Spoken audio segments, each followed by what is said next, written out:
2023년 4년 3월 9일 전국연합평가 국어문제. 이 자료는 반복해서 듣고 시험 대비를 하기 바랍니다.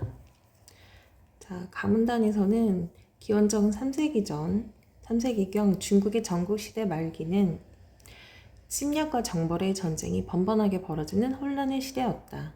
이와 동시에 국가의 혼란을 해결하기 위한 길을 모색한 여러 사상들이 융성한 시기이기도 하였다. 모색이라는 것은 방법을 찾아내던 시대였다라는 거죠. 당시 시대상은 혼란의 시기였다라는 거죠. 그러니까 전쟁이 많이 일어났던 시대였다. 그래서 그것을 극복하고자 여러 철학적인 사상들이 많이 나오기 시작했던 시대입니다. 이 시대에 활동했던 순자라는 철학자가 등장하였죠. 사회 혼란과 무질서를 악이라고 규정하고 악은 온전히 인간의 성에게 비롯된 것으로 파악을 했습니다. 자, 악은 어디서 나왔냐면요. 이 성별할 때 성이긴 한데요. 본성성에 가깝거든요. 그래서 성에서부터 시작이 되었다라고 얘기합니다. 성이란 인간이 태어나면서부터 지니고 있는 동물적인 경향성이 일컫는 말로 성의 정의가 나왔죠. 경향성을 일컫는데요. 동물적인 욕망과 감정의 형태로 드러난다. 이 중에서 이익을 좋아하고 뭐가요? 성이라는 게 그렇대요. 이익을 좋아하고 그것을 얻으려고 하는 인간의 성이 바로 악을 초래한다고 보았다. 그러니까 인간의 동물적인 욕망과 감정의 이익이 바로 악을 초래한다. 악을 만들어낸다고 순자는 생각했대요. 사회적 자원과 재화는 물건이죠. 한정적인데 정해져 있다라는 거죠. 사람들이 모두 이런 이기적인 욕망을 그대로 쫓게 되면 그들 사이의 다툼과 쟁탈이 일어나게 된다는 것이다. 자, 첫 번째 문단과 두 번째 문단을 정리를 해본다면요. 첫 번째는요. 중국 전기 말기에 전국시대가 당시 중국에서 가장 전쟁이 많이 일어났던 시대였죠. 이때 말기에 전쟁이 일어나게 되면서 여러 사상들이 나오게 되었는데요. 바로 순자의 사상이 나오게 되었습니다. 순자는 인간이 본성을 가지고 있는데요. 이 본성 자체가 굉장히 어떻다라고 합니까? 이익을 밝힌다. 즉 동물적인 것을 추구한다라고 얘기를 합니다. 동물적인 욕망을 얘기하겠죠. 이에 따라서 인간은 자신의 이익을 좋아할 수밖에 없게 태어나게 되었다라고 얘기를 합니다. 그래서 이게 심해지면 심해질수록 결국 인간은 이렇게 악의 사회 혼란과 무질서를 만들어내는 바로 악으로 가게끔 될 수밖에 없다라고 얘기를 하고 있습니다. 자, 그 다음 문단 볼까요? 하지만이라고 했습니다. 그는 인간이 성뿐만이 아니라 여기서 그라는 건 바로 순자를 얘기하는 거죠.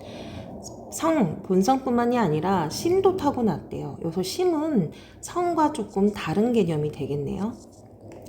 인간다워질 수 있고 성에서 비롯한 사회 문제 해결도 가능했다고 보았습니다. 심이 있기 때문에 이 성이라는 인간적인 욕망에서 벗어날 수 있다고 봤대요. 자, 그럼 심이 뭔지 궁금하죠? 뒤에 설명이 되어 있네요. 심은 인간의 인지 능력을 뜻한대요. 인간의 감각기관이 가져온 정보를 종합해 인식하고 판단을 합니다. 즉, 심은요, 성이 합리적인지 판단하여 성을 통제를 합니다. 자, 본성, 욕망 중심의 성을 통제하는 역할을 하는 것이 바로 심이고요. 굉장히 어떻게 얘기를 합니까? 정보를 종합해서 판단을 한대요. 우리가 이게 서양적인 관점으로 본다면 이성하고 굉장히 비슷하죠. 이러한 심의 작용을 통해 인간을 배우며 실천할 수 있대요. 배우며 실천할 수 있습니다. 뭐에 의해서요? 심에 의해서요. 이와 같은 인간의 의식적인 것은 생각을 하는 것이죠. 후천적인 노력, 그러니까 태어날 때는 악으로 그리고 욕망을 가득해서 태어났지만 우리가 나중에 배울 수 있다는 거예요. 이 심의 능력을 좀 더 키울 수 있다는 거죠. 노력 또는 그것들의 산물을 바로 위라고 한대요. 그렇게 하는 과정을 위라고 한대요. 여기까지 정리를 해본다면요. 이렇게 이해할 수 있어요. 순자는 성이라는 인간의 본성을 갖고 인간이 태어나서 악을 쫓게 된다라고 합니다. 그런데요, 바로 악을 제어할 수 있는 게 있는데요. 바로 그것을 심이라고 부른다라고 얘기합니다. 심은 바로 악을 제어할 수 있대요. 왜요? 이 심은요, 우리 인간이 여러 감각기관을 통해 들어오는 이 정보를 통제하고 판단을 하거든요. 그래서 좀 더 올바른 방향으로 생각할 수 있다는 거예요. 그래서 그걸 악을 통제할 수 있다라고 합니다. 그런데요, 또 하나 중요한 얘기를 했어요. 인간은 바로 이렇게 의식적으로 또는 후천적으로 노력을 할 수가 있대요. 그러니까 배울 수가 있다라는 얘기인 거죠. 그렇게 해서 그 가장 위에 있는 것, 그것을 위까지 후천적인 노력의 상황, 위를 만들어낼 수 있다라고 봅니다. 자, 그럼 이어서 볼게요. 순자는 성을 변화시키는 역할을 강조했는데요. 자, 악이라고 부를 수 있는 성을 변화시키려 노력을 했대요. 특히 위의 핵심으로서 예를 언급하고 있습니다. 그것을 실천하는 것을 주문합니다. 그러니까 실천을 되게 강조하고 있다는 거죠. 그럼 예가 무엇일까요? 예란 위를 축척하여, 축척이라는 것은 그것을 위로 이제 쌓아 올린다라는 거죠. 그러니까 위를 기본으로 한다는 얘기예요. 완전한 인격체가 된 성인이 일찍이 사회 혼란을 우려해 만든 일체의 사회적 규범을 말한대요. 그러니까 성인이라는 것은 올바르게 배운 완전한 인격체인 성인이 만든 일종의 규범 같은 거래요. 이는 개인의 도덕 규범이자 이것은 개인의 도덕 규범이라고도 얘기할 수 있고요. 또한 나라를 다스리는 규범으로 얘기할 수 있대요. 개인의 모든 행위의 기준이자 사회의 위계 질서를 나누는 기준이 될 수 있다라고 얘기합니다. 그래서 중요한 거 나오죠? 행위의 기준이자 위계 질서를 나누는 기준이 된대요. 얘의 가장 중요한 기능은 바로 신분적 차이를 구분해 직분을 정한대요. 이는 인간이 욕망을 추구를 긍정하되 욕망은 긍정적으로 보되 그의 적절한 기준과 한계를 설정함을 의미한대요. 사회 구성원이 자신의 위치에 맞게끔 욕망을 추구함으로써 다툼과 쟁탈이 없는 안정된 사회를 만들 수 있다고 생각을 했대요. 자, 여기까지 한번 정리를 해본다면요. 자, 위라는 것은 후천적이고 노력적인 산물을 위라고 부르는데요. 위라는 개념이 있다면 이것을 행하기 위해 일종의 예라는 것이 있대요. 예는 바로 간단하게 얘기한다면 바로 규범이라는 거래요. 일종의 규칙 같은 거죠. 규범은 누가 만들까요? 바로 위를 축적한 완전한 인격체인 성인이 바로 위를 만들 수 있다라고 얘기를 합니다. 즉 규범도 같이 만드는 거죠. 예를. 그래서 성인이 만든 이 예와 규범을 가지고 사람들은요, 바로 어떤 개인의 개인 행위의 기준이 될 수 있고요. 또한 신분 질서를 규정할 수 있대요. 신분적 차이를 규정한대요. 근데 이렇게 들으면 굉장히 좀 기분이 나쁘거든요. 신분 차이를 만든다라는 것은 위아래를 만든다는 거야. 뭐야, 기분이 나쁘죠.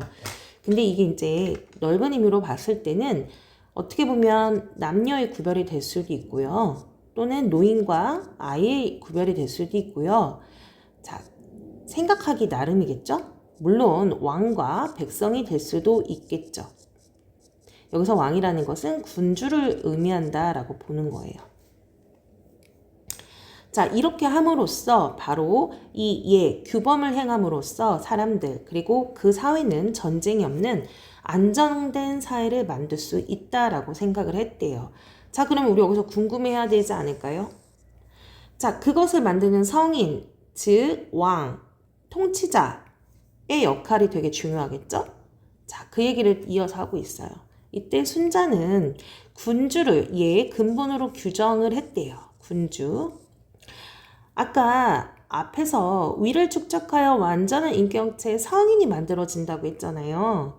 그러니까 그와 비슷하다고 볼 수가 있죠. 군주를 바로 예의 근본으로 규정을 하고 그 역할을 중요시한대요.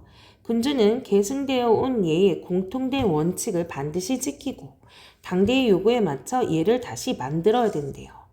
구체적으로는 군주는 백성들의 직분을 정해지고 그들을 가르쳐 예의 길로 인도하는 역할을 수행한대요. 이를 통해 백성들의 성은, 자, 성이라는 건 아까 욕망이 그득그득한 이기적인 마음이죠. 이것은 교화가 된대요. 가르쳐서 바뀐다는 얘기죠. 질서와 조화로 이룬 아주 선한, 아주 좋은 평화로운 사회를 다다를 수가 있대요. 자, 그러면 다시 정리를 해본다면, 자, 군주, 여기서 이 통치자 개념인 군주가 되게 중요하게 역할을 하네요. 단순하게 다스리는 입장이 아니고요. 바로 근본이 돼야 된대요. 다른 말로 모범이 돼야 한다는 얘기인 거죠. 누구의? 백성들의 모범이 돼야 한대요. 그래서 뭐를 해야 된다? 그 기존에 갖고 있던 예를 계승해야 되고요. 또한 이게 잘못됐다. 그러면 다시 재정을 해야 되기도 한대요. 그리고 또한 이 성으로 가득한 백성들을 뭐 해야 된대요? 교화를 시켜야 한대요. 자, 이게 어떻게 보면 우리가 일반적으로 알고 있는 통치자의 군주의 모습과 좀 다른 모습이죠. 어떻게 보면은 우리의 스승 같은 느낌이 들기도 하죠. 백성들은 학생, 군주는 스승, 이런 느낌에 조금 다가갈 수가 있네요. 이렇게 함으로써 백성들의 성은 점점 위로 가득하게 변하게 되고요. 이로 인해서 이 사회는 평화로운 선한 사회가 될 수 있다라고 주장을 하고 있어요. 자, 그 다음 순자 이야기를 다시 이어서 볼게요. 순자는 당대의 사상가들과는 달랐대요. 사회 문제의 원인을 바로 외적 상황에 찾지 않았대요. 이제 당시 여러 사상들은 굉장히 많은데요. 예를 들어 맹자 같은 경우를 얘기한다면 맹자가 주장하는 거는 바로 성선설을 주장을 하는데요. 이것은 뭐냐면 인간은 원래 본래 착하게 태어났고 선하게 태어났는데 바로 뭐 때문에 이렇게 바뀌었냐? 외부 환경에 의해서 바뀌었다고 얘기를 하거든요. 그런데 순자는 그와 달리 어떻게 얘기를 합니까? 인간은 본래 굉장히 이기적으로 태어났고 그로 인해서 인간은 자신의 내면을 바꾸는 꾸준한 노력을 해야 된대요. 어떻게요? 배움으로써, 예를 향함으로써, 이렇게. 그래서 당시의 사상가들과 이런 점이 달랐다라고 얘기를 합니다. 아이고, 지울게요. 안 지워집니다. 어라? 아이고, 여기 그림이 다르네요. 자, 이거 좀 지우겠습니다.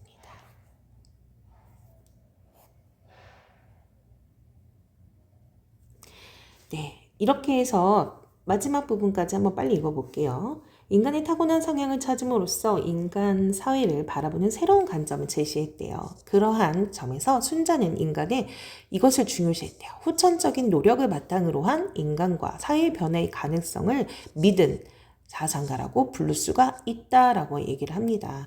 바뀔 수가 없다는 게 아니라 인간은 끝없이 배우고 내면을 닦음으로써 이기적인 욕망을 잠재울 수 있다라고 주장했다라고 보는 거죠. 그래서 오늘 수업은 여기까지.